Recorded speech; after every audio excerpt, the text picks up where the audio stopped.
Apa itu glikolisis? Glikolisis berasal dari bahasa Yunani. Gliko artinya manis dan lisis artinya pecah. Di mana glikolisis adalah proses yang memecah glukosa menjadi dua molekul yang lebih kecil dan sangat penting untuk produksi energi dalam organisme. Nah, glikolisis ini terjadi di sitosol, sitoplasma.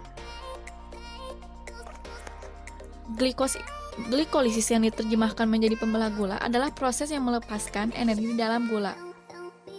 Nah, glikosis tersebut dibagi menjadi aerob dan anaerob, di mana aerob menggunakan oksigen, sedangkan anaerob tanpa menggunakan oksigen. Aerob sendiri akan menghasilkan asam pirufat, sedangkan anaerob akan menghasilkan asam laktat. Laju reaksi glikolisis sangat tinggi, sehingga selalu sulit untuk dipelajari. Secara resmi ditemukan oleh Gustav Emden dan Otto Meyerhof pada tahun 1940, di mana ada 10 enzim yang terlibat dalam memecah gula. 10 langkah glikolisis diatur oleh urutan enzim spesifik bertindak pada sistem. Nah, glikolisis menghasilkan 2 molekul pirufat, 2 molekul ATP, 2 molekul NADH, dan 2 molekul air. Nah, ini dia 10 tahapan glikolisis yang mana 10 enzim ini ikut berperan dalam proses glikolisis. Tahap pertama, fosforilasi enzim heksokinase, di mana enzim heksokinase memfosforilasi atau menambah gugus fosfat menjadi glukosa dalam sitoplasma sel. Dalam prosesnya, gugus fosfat dari ATP ditransfer ke glukosa yang menghasilkan glukosa 6-fosfat atau G6P. 1 molekul ATP dikonsumsi selama tahap ini. Tahap 2, isomerisasi enzim fosfoglukomutase, di mana enzim fosfoglukomutase mengisomerisasi G6P menjadi fruktosa 6-fosfat atau F6P isomernya.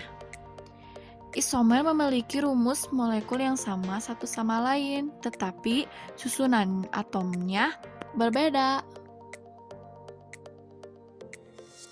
Tahap 3,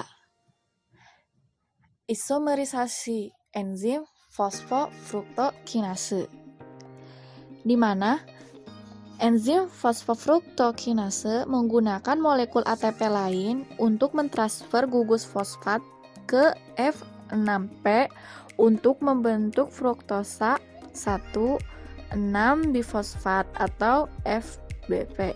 Sejauh ini, 2 molekul ATP telah digunakan.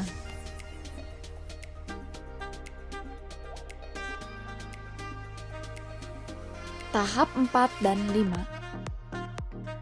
destabilisasi dan interkonversi, di mana enzim aldolase dan triosefosfat berperan.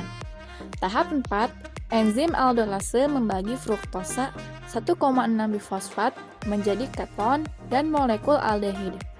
Gula ini dihidroksiaseton fosfat atau DHAP dan gliseraldehid trifosfat GAP adalah isomer satu sama lain. Tahap 5, enzim triosefosfat isomerasi dengan cepat mengubah DHAP menjadi GAP. Isomer-isomer ini dapat saling mengkonversi. Lalu, GAP adalah substrat yang diperlukan untuk langkah glikolisis berikut.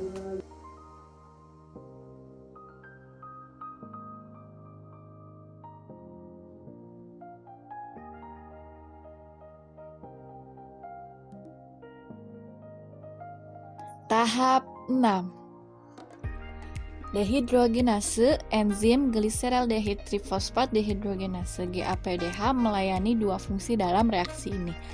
Pertama, ia menghidrogenasi GAP dengan mentransfer salah satu molekul hidrogen H+ ke zat pengoksidasi nikotinamid adenin dinukleotid NAD+ untuk membentuk NADH ditambah H+. Selanjutnya, GAPDH menambahkan fosfat dari sitosol ke GAP teroksidasi untuk membentuk 1,3 bifosfoglisierat BPG.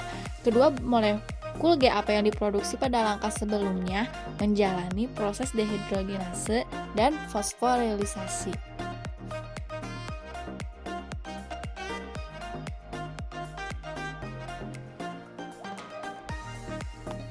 Tahap 7.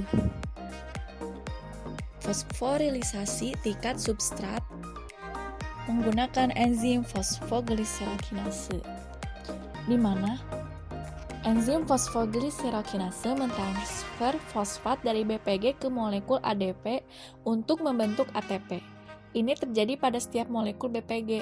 Reaksi ini menghasilkan dua molekul trifosfogliserat atau tri-PGA dan dua molekul ATP.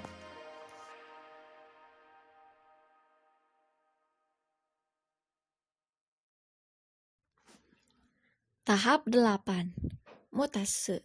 Enzim fosfogliserokinase memindahkan P dari dua molekul tri-PGA dari karbon ketiga ke karbon kedua untuk membentuk dua molekul 2-fosfogliserat atau 2-PGA.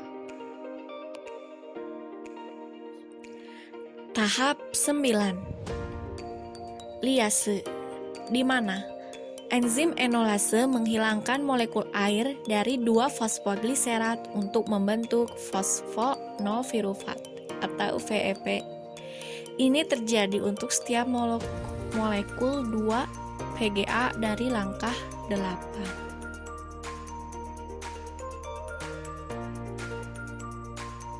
Tahap 10. Fosforilisasi tingkat substrat, di mana enzim pirufat kinase mentransfer P dari PEP ke ADP untuk membentuk pirufat dan ATP. Ini terjadi untuk setiap molekul PEP. Reaksi ini menghasilkan dua molekul pirufat dan dua molekul ATP.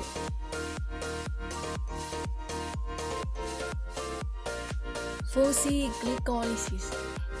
Fungsi glikolisis adalah untuk memecah glukosa, di mana untuk membentuk NADH dan ATP sebagai sumber energi untuk sel. Dan sebagai bagian dari respirasi aerobik, pirufat dibuat tersedia untuk siklus asam citrat. Lalu, proses ini menghasilkan senyawa antara yang dapat digunakan pada berbagai langkah untuk tujuan seluler lainnya.